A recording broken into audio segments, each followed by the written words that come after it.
अस्सलाम वालेकुम बच्चों, उम्मीद है आप सब लोग खैरियत से होंगे। आज हम ये चैप्टर शुरू करने जा रहे हैं। आज इसको हम डिटेल में पढ़ने वाले हैं, एग्जाम के हिसाब से तैयारी करने वाले हैं। चाहे आप ये कभी भी देख रहे हो साल में, चाहे पेपर में आपके पास 10 महीने बचे हो या फिर 10 दिन बचे हुए हैं, हम आपको ऐसे तैयारी कराने वाले हैं कि आपके है ना फेडरल बोर्ड में 90% से ज्यादा मार्क्स आए। हम आपको इंपॉर्टेंट चीजें एग्जाम्स में क्या क्या एग्जामिनर को चाहिए होता है, यह है हमारा पहला लेक्चर।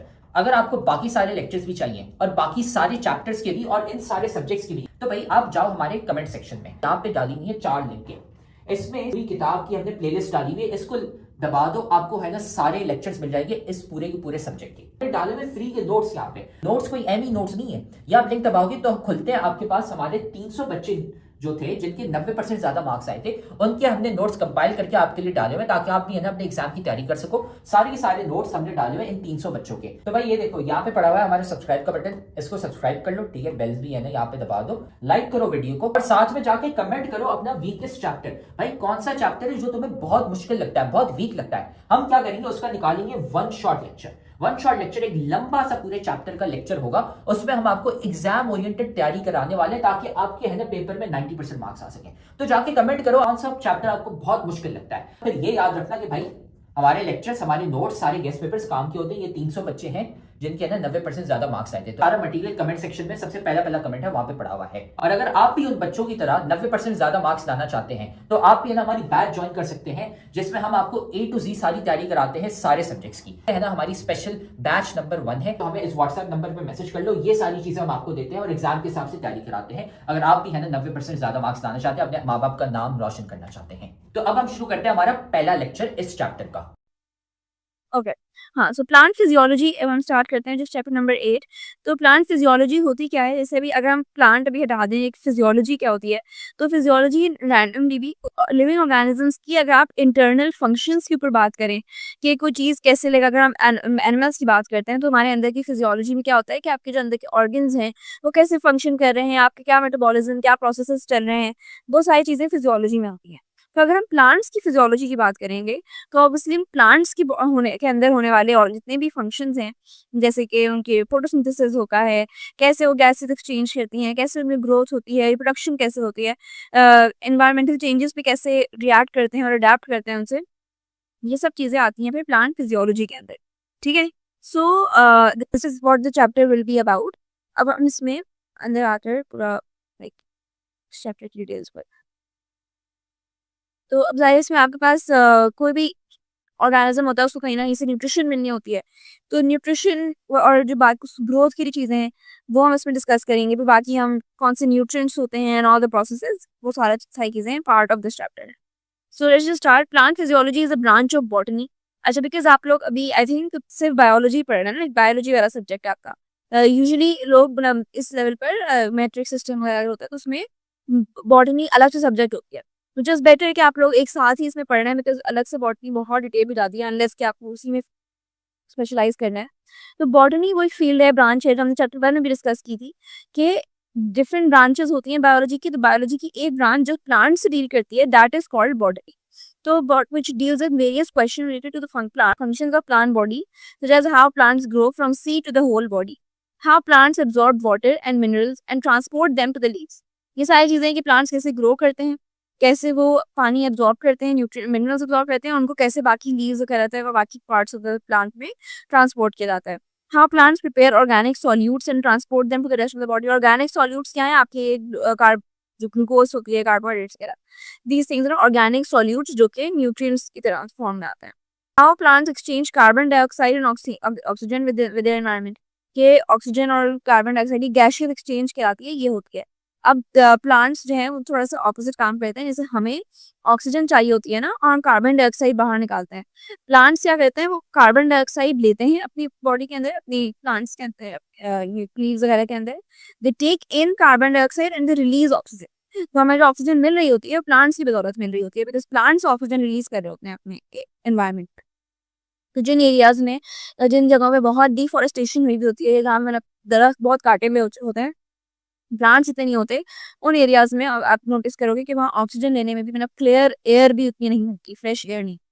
तो ये मसले हैं। How plants adapt themselves in changing environmental conditions and how plants produce their young ones to continue their species. वही रिप्रोडक्शन वाली बात आ गई। Some of these functions will be studied in this chapter while some have been discussed in other chapters. अब हम आते हैं nutrition in plants पे। प्लांट्स को न्यूट्रिशन कहाँ से मिलती है, क्या होती है न्यूट्रिशन प्लांट्स की, वो सब चीज़ें। अब any substance that provides necessary elements to the organism for growth and metabolism is called a nutrient. ठीक है, अब हमने न्यूट्रिएंट्स मेटाबॉलिज्म आप लोगों ने नहीं पढ़ा डिटेल में, लेकिन न्यूट्रिएंट वो हर वो सब्सटेंस होता है, वो एलिमेंट होता है जो कि आपको न्यूट्रिशन वो एनर्जी प्रोवाइड कर रही हो या ग्रोथ मेटाबॉलिज्म के लिए प्रोवाइड कर रही हो, तो वो न्यूट्रिएंट हो जाता है। न्यूट्रिएंट कैन बी ऑर्गेनिक और इनऑर्गेनिक, हाउएवर प्लांट न्यूट्रिएंट्स और इनऑर्गेनिक। हमारे जो हम लेते हैं न्यूट्रिएंट्स कार्बोहाइड्रेट्स वगैरह, वो सारे ऑर्गेनिक न्यूट्रिएंट्स होते हैं, यानी एनिमल्स जिन पे फीड करते हैं वो ऑर्गेनिक न्यूट्रिएंट्स होते हैं। प्लांट्स फीड करते हैं ऑन इनऑर्गेनिक न्यूट्रिएंट्स। ठीक है, इनऑर्गेनिक न्यूट्रिएंट्स में आपके पास आ जाता है जैसे ये मैग्नीशियम, नाइट्रोजन, फास्फोरस, सल्फर, ये सारी चीजें, ये जो है ना जो प्लांट्स अपने सोइल से लेते हैं, वो न्यूट्रिएंट्स इनऑर्गेनिक होते हैं। The term nutrition is applied to all the processes that are involved in the utilization of nutrients in growth or various metabolic activities of the body। कि न्यूट्रिशन जो है वो सारे प्रोसेसेस में इन्वॉल्व होती है कि मैंने जैसे आप ग्रो कर रहे हैं या रिप्रोडक्शन कर रहे हैं, इन सब के लिए न्यूट्रिशन इन प्रोसेस के लिए चाहिए। प्लांट्स आर ऑटोट्रोफ, हमने 3 पढ़े थे, ऑटोट्रॉफ्स, सेप्रोट्रॉफ्स एंड हेटेरोट्रॉफ्स। ऑटोट्रॉफ्स होते हैं जो कि अपना खाना खुद बनाते हैं। ठीक है, जैसे हम हैं, हम हेटेरोट्रॉफ्स हैं कि हम खाना अपना मतलब दूसरी ऑर्गेनिजम्स पे जो ऑटोट्रॉफ्स होते हैं उन पे फीड करके लेते हैं। तो ऑटोट्रॉफ्स से भी फीड करते हैं और हेटेरोट्रॉफ्स भी फीड करते हैं। तो वी आर हेटेरोट्रॉफ्स, एनिमल्स या ह्यूमंस की बात अगर की जाए। प्लांट्स क्या है, वो अपना खाना मतलब कहीं किसी और से चीज़ से खाते नहीं है। ऐसा नहीं होता कि प्लांट्स दूसरे पत्ते खा रहा हो या दूसरी कुछ चीज़ खा रहा है, वो खुद ही अपना खाना बनाता है। तो दिस मीन्स कि दे आर ऑटोट्रॉफ्स, ऑटोमेटिकली अपना फूड उनका खुद बन रहा होता है। as they obtain inorganic nutrients as water, carbon dioxide and certain minerals from the environment and convert them into organic compounds। ठीक है, अब हम आते हैं टाइप्स ऑफ प्लांट न्यूट्रिएंट्स पर। टाइप्स ऑफ न्यूट्रिएंट्स क्या होता है, कौन से न्यूट्रिएंट्स हैं, कुछ कौन से नहीं है। जैसे अब इसमें हम बात करेंगे बेसिकली मैक्रो न्यूट्रिएंट्स और माइक्रो न्यूट्रिएंट्स की। जैसे आपको पता है कि माइक्रो मॉलिक्यूल्स भी थे कुछ, जैसे हमने उसमें कार्बन, हाइड्रोजन, ऑक्सीजन, नाइट्रोजन वगैरह वाली बात की थी। और जो माइक्रो न्यूट्रिएंट्स होते हैं बिल्कुल थोड़े थोड़े मौजूद होते हैं इसमें। तो ये प्लांट को ज़ाहिर है दोनों चीज़ें चाहिए होती है, माइक्रो न्यूट्रिएंट्स भी चाहिए होते हैं जो कि आपकी मेन डाइट का पार्ट बनते हैं, और माइक्रो न्यूट्रिएंट्स जो कि उनको फंक्शनिंग में और बाकी बेहतर नरिशमेंट के लिए बेहतर 3 एलिमेंट्स हैं जो कि होते हैं प्लांट ग्रोथ के लिए। 9 of these are required in fairly large quantities, यानी greater than 0.05%। कि अगर 0.05 से ज़्यादा क्वांटिटीज में मौजूद है तो वो वाले एलिमेंट्स या वो वाले जो न्यूट्रिएंट्स हैं they are called macronutrients. ठीक है, these include carbon, hydrogen, oxygen, nitrogen, phosphorus, potassium, sulphur, calcium and magnesium. ये सारे क्या हैं, ये आपके मैक्रो न्यूट्रिएंट्स हैं, यानी ज़्यादा लार्ज क्वांटिटीज में मौजूद होता है। The remaining 7 elements are needed in traces और स्मॉल अमाउंट्स, बिल्कुल कम, मतलब इतना कि 0.05% से भी कम अगर मौजूद हो तो वो माइक्रो न्यूट्रिएंट्स हैं, बिल्कुल हल्का सा ट्रेस चाहिए होता है इनका। These include iron, boron, manganese, copper, molybdenum, chlorine and zinc। इन चीज़ों की ज़्यादा ज़रूरत बिल्कुल कम ही होती है। अगर बहुत ज़्यादा भी हो जाए ना, जैसे फॉर एग्जांपल कभी क्लोरीन बहुत ज़्यादा हो जाए आपके प्लांट्स में, तो उससे भी येलो या मतलब मसले शुरू हो जाते हैं। इसलिए बिल्कुल थोड़ा सा चाहिए होता है कि बस काफ़ी होता इनफ हो, बहुत हाई क्वांटिटीज़ में या न्यूट्रिशन के लिए ज़रूरी इतना नहीं है ये। Although each mineral nutrient is very important for normal plant growth, here you will learn about the importance of only nitrogen and magnesium। हम ज़्यादा importance हमारे पास प्लांट्स में आती है नाइट्रोजन और मैग्नीशियम की, बाकी वाले जो हैं वो हम अभी इतना डिटेल में डिस्कस नहीं कर रहे, और मैंने वो ज़्यादा आपको बाद में पड़ेंगे, और मैंने बाकियों की इतनी ज़्यादा होती भी नहीं। तो मैं ऑब्वियसली आपको ऑक्सीजन की पता है ये क्या इंपॉर्टेंस है, ऑक्सीजन तो ये खुद ही प्रोड्यूस करते हैं। कार्बन, हाइड्रोजन वगैरह ये तो है ही, जबकि ना बेसिक्स हैं। इनके अलावा जो सबसे ज़्यादा इंपॉर्टेंट है ना प्रोटीन उसके आपकी प्लांट्स के लिए, वो है नाइट्रोजन और मैग्नीशियम। अभी क्यों इंपॉर्टेंट है उनकी अब हम चीज़ पढ़ते हैं कि क्या इंपॉर्टेंस है नाइट्रोजन की प्लांट्स में और क्या इंपॉर्टेंस है मैग्नीशियम की प्लांट्स। तो नाइट्रोजन क्या करता है, बिकॉज नाइट्रोजन से आपको शायद याद हो, हमने अभी पढ़ा था, मतलब जब बायोमोलिक्यूल्स पढ़े थे, तो एक ऐसा बायोमोलिक्यूल पढ़ा था आप लोगों ने जो कि प्रोटीन्स बनाने के लिए चाहिए था, और वो अलग था as compare to carbohydrates and lipids की न्यूट्रिएंट्स। लिपिड्स और कार्बोहाइड्रेट्स में कार्बन, हाइड्रोजन और ऑक्सीजन काफी थे, लेकिन प्रोटीन्स के लिए आप सामने एक आया था नया एलिमेंट विच वाज नाइट्रोजन। तो नाइट्रोजन ने क्या किया था, नाइट्रोजन से अमाइनो एसिड्स बन रहे थे, और अमाइनो एसिड बनने की वजह से प्रोटीन बन रहे थे। तो जहां भी नाइट्रोजन आएगी तो आपको अंदाजा हो जाना चाहिए कि नाइट्रोजन का ताल्लुक कुछ ना कुछ प्रोटीन से तो है, बिकॉज ये प्रोटीन्स को बनाने में काम आता है। सो नाइट्रोजन एक ऐसा बायोमोलिक्यूल है जो कि प्लांट्स अपने सॉइल से लेते हैं, मतलब ये जमीन में मौजूद होता है। ऐसा नहीं होता कि आप कहीं हवा से नाइट्रोजन आ रही है कुछ हो रही है, वो भी मतलब इन्वायरमेंट में मौजूद होते हैं, लेकिन मेनली आपको मिल रहे होते हैं थ्रू सॉइल। भाई ये लेक्चर तो तुम बहुत मजे से देख रहे हो, लेकिन तुम्हें पता है कि लेक्चर देखने से खाली 90% मार्क्स नहीं आ जाते। असल में भाई मार्क्स कैसे आते हैं, तो भाई ये लेक्चर देखने के बाद आपने नोट्स खुद के बनाने होते हैं और फिर साथ में आपने प्रैक्टिस भी करने होते हैं सवाल। भाई ये हमारा फेवरेट कोट है, 90% marks don't come from just hard work, they come from consistency, smart strategy and proper revision. भाई स्मार्ट तरीके से पढ़ो, स्मार्ट तरीका ये हमने आपको बताया हुआ है, तो साथ में हम आपको तरीका भी नहीं बता रहे, साथ में हम आपको दे रहे हैं भाई नोट्स। जाओ कमेंट सेक्शन में, नोट्स में से आपको मिल जाएंगे भाई उन बच्चों के नोट्स, 300 बच्चे थे जिनके 90% ज्यादा मार्क्स आए थे, उनके नोट्स वहां पे पड़े हुए, लेकिन साथ में उधर नीचे हमने आपको सवाल भी दिए हुए प्रैक्टिस के लिए। ये यहाँ पे पूरी गूगल शीट पड़ी हुई है भाई, यहाँ से जाके सवाल प्रैक्टिस करो। खाली ऐसा कुछ नहीं होता कि हाँ हम लेक्चर देखेंगे हमारे मार्क्स आ जाएंगे, नहीं भाई, नोट्स पढ़ने होते हैं और साथ में इनकी प्रैक्टिस भी करनी होती है सवालों की। सो सॉइल में आप यहाँ पे लिखा है कि nitrogen is a macronutrient in the plant which is mainly absorbed by the plant from soil through their roots in the form of inorganic nitrogenous compounds like nitrates. अब नाइट्रेट्स क्या है? नाइट्रेट्स आपके पास कुछ इस तरह की इनऑर्गेनिक कंपाउंड्स हैं जो कि बेसिकली जिनकी वजह से आपके जो और है ना प्रोटीन्स वगैरह बनने में और नाइट्रोजन मिलने की, नाइट्रोजन की सोर्स बेसिकली ये नाइट्रेट्स हैं। नाइट्रेट्स का केमिकल फॉर्मूला ये NO3 होता है। तो ये शायद आपने केमिस्ट्री में पढ़ा हो, नहीं पढ़ा तो भी ठीक है, अभी देख लेते हैं। तो दिस इज NO3। Okay.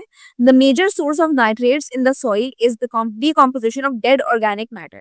अच्छा ये बात आपने देखी होगी, मैंने अपने आसपास अगर कभी पार्क या गार्डन्स भी गए हैं, सो यू माइट सी कि जमीन में जो सॉइल है वहां मैंने मिट्टी तो नजर आ रही है, लेकिन साथ में कुछ ऐसी चीजें भी होती है जो देखकर लगता है कि अच्छा ये मतलब थोड़ा सा जो गंदगी पड़ी वो है कि इवन प्लांट्स भी कभी कभार बिल्कुल फूल पत्ते वगैरह बिल्कुल डेड हुए हुए जो खत्म हो रहे होते हैं, डिकम्पोज हो रहे होते हैं, वो सॉइल का पार्ट बनता है।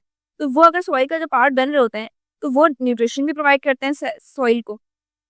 वो जो सॉइल न्यूट्रिशन लेता है उनसे, दैट न्यूट्रिशन या दैट नरिशमेंट इज के वो आपको न्यूट्रिशन मिलती है इन द फॉर्म ऑफ नाइट्रोजन और नाइट्रेट्स। तो वो जो नाइट्रेट्स आ रहे हैं वो कहाँ से आ रहे हैं? बेसिकली जो डेड ऑर्गेनिक मैटर है वो जब डिकम्पोज हो रहा है, इसमें आपके पास ये भी हो सकते हैं मैंने जो प्लांट्स वगैरह के भी डेड मैटर, और इवन जो डेड एनिमल्स होता है ना, जैसे डॉग हो गया, डॉग कैट्स वगैरह जो भी मतलब ये मरते हैं, कोई भी एनिमल, कोई भी ऐसी चीज जो कि मर के डिकम्पोज हो रही होती है, उससे आपको मिलते हैं nitrates. And these nitrates are a main source for nitrogen. Okay, however in the nitrogen depleted soils, जिन सॉइल्स में नाइट्रोजन नहीं होता, it can be added in the form of nitrogen fertilisers. कुछ सॉइल्स में जहाँ नाइट्रोजन की deficiency हो चुकी होती है, क्यों डेफिशिएंसी होती है? बहुत सारी अलग अलग वजूहत होती हैं, लेकिन जैसे कभी कभार मतलब इसमें डिफरेंट रीजंस होते हैं, हो सकते हैं मतलब कि इवन आपके सॉइल को बिल्कुल इंडस्ट्रियल एरिया में नहीं बना, वैसे उसमें बना है जो कमर्शियल एरियाज होते हैं ना, वहाँ पे इतने सॉइल नहीं होता, सॉइल में तो नाइट्रेट्स नहीं होता, बिकॉज पहले वो जगह जमीन मतलब घर बने हुए थे वहाँ पर, अब उठाकर आप उसमें गार्डन ना बनाना चाह रहे हो तो जाहिर है उधर इतने डेड ऑर्गेनिक मैटर नहीं था, तो उसमें फिर फर्टिलाइजर्स डाले जाते हैं। जैसे अगर आप लोगों के भी घर में कोई खेत होती है जो क्यारी हो या कोई नहीं बाहर शेड सा बना हुआ हो, तो उसमें फर्टिलाइजर वगैरह डाले जा रहे होते हैं just to keep the nitrogen content high वहाँ पर। ठीक है, नाइट्रोजनस कंपाउंड्स देता है। In plant body these nitrogenous compounds are used to make amino acids, nucleotides and chlorophyll. अब अमाइनो एसिड्स का बनाते हैं, न्यूक्लियोटाइड्स DNA और RNA की चीज होती है इंपॉर्टेंट, और क्लोरोफिल जो है वो पिगमेंट है जो कि प्लांट्स को ग्रीन कलर देता है। तो इन चीजों के लिए नाइट्रोजनस कंपाउंड जरूरी हैं। The amino acids are then utilized in protein synthesis. As the protein is the most abundant organic constituent of the plant body, therefore nitrogen deficiency in plant can lead to severe growth retardation. ये बात आपको पता है कि जो protein है वो बहुत इंपॉर्टेंट एक न्यूट्रिएंट है, और प्रोटीन से ज़ाहिर हमारी अपनी ह्यूमन बॉडीज में भी या एनिमल्स में भी काफ़ी चीज़ें मतलब ग्रोथ के लिए इंपॉर्टेंट होती हैं, इसमें एंजाइम्स होते हैं या मसल्स वगैरह बनते हैं। लेकिन ऐसा नहीं है कि अगर प्लांट्स में मसल्स नहीं, इस तरह की चीज नहीं है, तो प्लांट्स में नाइट्रोजन प्रोटीन की जरूरत नहीं होगी। प्लांट्स में प्रोटीन्स की बहुत जरूरत है, प्लांट्स में एंजाइम्स के लिए, आपको क्लोरोफिल के लिए, इन सब चीजों के लिए प्रोटीन बहुत इंपॉर्टेंट है। तो अगर प्रोटीन की कमी हो जाएगी किसी प्लांट में, या प्रोटीन नहीं बन पा रहा किस वजह से, कि न्यूट्रिशन वो नाइट्रोजन डेफिशिएंसी है, नाइट्रोजन डेफिशिएंसी की आते हैं ग्रोथ रिटार्डेशन हो जाती है। ग्रोथ रिटार्डेशन मतलब कि वो नहीं ग्रो नहीं कर पा रहे होंगे प्लांट्स, मतलब मरना शुरू हो जाएंगे। और इसमें बहुत कॉमन इसकी चीज़ ये होती है कि ज़ाहिर है अगर क्लोरोफिल नहीं बन रहा होगा, यहाँ पे इसलिए लिखा है ना कि क्लोरोफिल बनाने के लिए इंपॉर्टेंट होता है। तो अगर क्लोरोफिल बनने के लिए नाइट्रोजन नहीं होगी, तो आपके प्लांट्स येलो होना शुरू हो जाएंगे। तो कभी-कभार देखा हो शायद आपने कि आपके घर में भी पत्ते वगैरह जो हैं अगर प्लांट को लेकर आते हैं, तो कुछ साइड से या कहीं से प्लांट्स लीव्स उनके येलो होना शुरू हो जाते हैं। तो येलोइंग की वजह नाइट्रोजन की कमी होना भी होती है। ठीक है? The most obvious symptom of nitrogen deficiency in plants is the chlorosis. Chlorosis is the yellowing of plants due to deficiency of minerals, as the deficiency of nitrogen inhibits chlorophyll formation. Because chlorophyll नहीं बनेगी तो ये plants green नहीं होंगे, plants green नहीं होंगे तो plants yellow हो रहेंगे, और yellow plants की वजह से आपके ये नाइट्रोजन क्लोरोफिल नहीं बनेगा, और क्लोरोफिल ना बनने की वजह से ग्रोथ नहीं होगी, फोटोसिंथेसिस नहीं होगा, मजीद कार्ब ग्लूकोज नहीं बन पाएगी, ओवरऑल सारी प्रोडक्शन जो है ना सारे प्रोसेस में ही नस्लें आ जाएंगे। तो इसलिए नाइट्रोजन बहुत इंपॉर्टेंट है। ठीक है, अब हम आते हैं नेक्स्ट न्यूट्रिएंट की इंपॉर्टेंस पे, विच इज मैग्नीशियम। मैग्नीशियम का क्या इंपॉर्टेंट काम है? मैग्नीशियम की कमी से भी यही सिम्टम वैसे तो आता है मेनली, कि क्लोरोसिस हो जाता है और येलो हो जाते हैं लीव्स, लेकिन उसकी अलग वजह होती है, वो अब हम देखते हैं यहाँ पर। Magnesium is a macronutrient in the plant which is mainly absorbed by the plant from soil through their roots in the form of inorganic magnesium ions. ये जो मैक्रोन्यूट्रिएंट्स है न्यूट्रिएंट है, और ये प्लांट्स इसको एब्जॉर्ब करते हैं रूट्स के थ्रू, रूट हेयर सेल्स वगैरह उनके थ्रू एब्जॉर्ब किया जाता है, और ये से इनऑर्गेनिक मैग्नीशियम आयंस की फॉर्म में मिलता है। वो किस फॉर्म में मिल रहा था? नाइट्रोजन नाइट्रेट आयंस की फॉर्म में मिल रहा था, NO3 की फॉर्म में। सही है, यहाँ पर आपको ये इनऑर्गेनिक डायरेक्ट मैग्नीशियम आयंस ही मिलेंगे Mg+ फॉर्म में। The major source of magnesium in the soil is the decomposition of dead plant debris. वहां पर ऊपर डेड ऑर्गेनिक मैटर जो था वो मेनली, मतलब उसमें भी दोनों चीजें आती हैं, मगर उसमें एनिमल्स की भी डेड डिकम्पोज्ड फॉर्म्स थी। ठीक है, लेकिन यहाँ पर डेड प्लांट डेब्री है। जैसे कभी अगर देखा हो कि पत्ते वगैरह जो बिल्कुल, जैसे ऑटम में नहीं हो जाता कि ऑटम में पत्ते झड़ रहे होते हैं, जमीन पे आ जाते हैं, वो जब झड़ कर बिल्कुल डिकम्पोज हो जाएंगे, वाले लीव्स जो आए थे और में सामने जमीन पे, वो जो है वो बनाते हैं डेड प्लांट डेब्री। और ये डेड प्लांट डेब्री जब आपका डेब्री होता है कि जो प्लांट की जो मतलब मरी हुई डिकम्पोज स्टेट होती है, वो जब वो सॉइल में जाती है और न्यूट्रिएंट्स प्रोवाइड करती है, तो वो जो है आपको मैग्नीशियम देता है, सोर्स ऑफ मैग्नीशियम होता है ये। However, in the magnesium depleted soils, it can be added in the form of dolomitic limestone or magnesium fertilizers like magnesium sulfate MgSO4। जाहिर है इसमें भी आप फर्टिलाइजर की फॉर्म में ही डालेंगे अगर कम होगा सॉइल के अंदर तो, और वो लाइमस्टोन की फॉर्म में मिलता है। जो मैग्नीशियम सल्फेट जो है ना, वो टाइप ऑफ लाइमस्टोन है, डोलोमिटिक लाइमस्टोन। लाइमस्टोन चौक की तरह की आपने देखी हो शायद, कभी व्हाइट कलर का एक नजर आता है। इवन अगर आपने कहीं पार्क्स में अगर जाते हैं, फ्रीक्वेंटली गार्डन में जा रहे हैं कहीं पार्क्स में, तो जो अच्छे मेंटेन्ड पार्क्स होते हैं वहां पर जमीन पर व्हाइट व्हाइट आपको नजर आएगा कभी कभार, कि ये चौक की तरह का ऐसा लग रहा होता है कि कुछ मार्किंग स्कीम है। वो मार्किंग नहीं की हुई होती, वो चौक डली होती है, और वो चौक जो है वो व्हाइट कलर की होती है। दैट चौक इज, वो चौक वो वाली नहीं है जो जिससे आप बोर्ड पर लिखते हैं स्कूल में।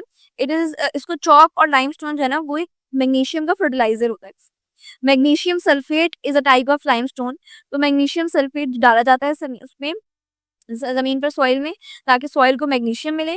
मैग्नीशियम मिलेगा तो वो ग्रो करेगा, उसके अंदर मतलब ये आयंस आएंगे, और वो क्लोरोफिल वगैरह बनाने के लिए यूज होता है।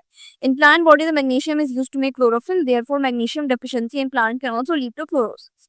अगर एग्जाम में आपके पास एमसीक्यूज में ये क्वेश्चन आ सकता है कि अगर मैग्नीशियम और नाइट्रोजन दोनों कम हो गए सॉइल से तो क्या होगा, उसमें आपका आंसर होगा क्लोरोसिस होता है। और क्लोरोसिस की क्या वजह है कि क्लोरोफिल नहीं बनेगा, क्लोरोफिल नहीं बनेगा तो पिगमेंट नहीं आएगी लीव्स में, और पिगमेंट नहीं आने की वजह से कलर जो है वो येलो होना शुरू हो जाएगा आपका लीव्स का। और बिकॉज अगर लीव्स में क्लोरोफिल नहीं बनेगा तो क्लोरोप्लास्ट नहीं होना, बेसिकली क्लोरोफिल जो ट्रैप करता है सनलाइट को, और सनलाइट ट्रैप नहीं हो पाएगी तो फोटोसिंथेसिस नहीं होगा, फोटोसिंथेसिस नहीं होगा तो ग्लूकोज नहीं बनेगा, एंड ग्लूकोज अगर बहुत टाइम तक नहीं बनता रहा है बनेगा तो प्लांट के अपने स्टोर्स खत्म हो जाएंगे, carbohydrate stores, and then the plant eventually die. ठीक है, ये मैंने आपको एक आंसर दे दिया है अबाउट, अगर कोई शॉर्ट क्वेश्चन या सेंसेस कि इन दोनों की कमी से क्या हो सकता है तो। ठीक है, this is what you are going तो उम्मीद है अब आपको है ना ये टॉपिक समझ आ गया होगा। हमने सारे के सारे सब्जेक्ट्स और सारे के सारे चैप्टर्स के अपने नोट्स डाले हुए हैं, लेक्चर्स डाले हुए हैं। इधर कमेंट सेक्शन में चले जाओ, नोट्स पढ़े हुए हैं, लेक्चर्स पढ़े हुए हैं, गेस्ट पेपर भी हम आपको दे रहे हैं और इंपॉर्टेंट चीजें भी बता रहे हैं, ताकि आपको है ना एग्जाम की डेट्स भी पता चल जाए और आपका एग्जाम मिस ना हो जाए। सारी चीजें हमने कमेंट सेक्शन में डाली थी, वहां से है ना जाके वसूल कर लो इसको। तो आप देख रहे हो कि हमारी इतने सारे बच्चे हैं जिनके 90% ज्यादा मार्क्स आए। क्यों? सवाल देने के साथ साथ हम सिखाते हैं कि भाई आंसर कैसे लिखते हैं। आंसर लिखने का एक तरीका होता है, वो तरीका हम सिखाते हैं सिर्फ और सिर्फ हमारी बैच वाले बच्चों को, इसलिए हमारे इतने सारे बच्चे हैं जिनके 90% ज्यादा मार्क्स आए हैं। तो अगर आप भी हमारी बैच ज्वाइन करना चाहते हैं ताकि आपके भी 90% से ज्यादा मार्क्स आए, तो हमारी बैच के लिए इस व्हाट्सएप नंबर पे हमें मैसेज कर लो, आपको ये सारी चीजें मिल जाएंगी। हम आपको सिखाएंगे कि भाई आंसर कैसे लिखते हैं। टॉपर बच्चे जो 90% ज्यादा मार्क्स लाते हैं वो आंसर कैसे लिखते हैं ताकि एग्जामिनर मार्क्स काट ही ना सके, ताकि वो एग्जामिनर बोले भाई ये लो फुल मार्क्स। हमें इस व्हाट्सएप नंबर पे मैसेज कर लो और हम आपको ऐड कर लेंगे हमारी बैच में, और फिर आप भी है ना 90% से ज्यादा मार्क्स ला सकते हैं।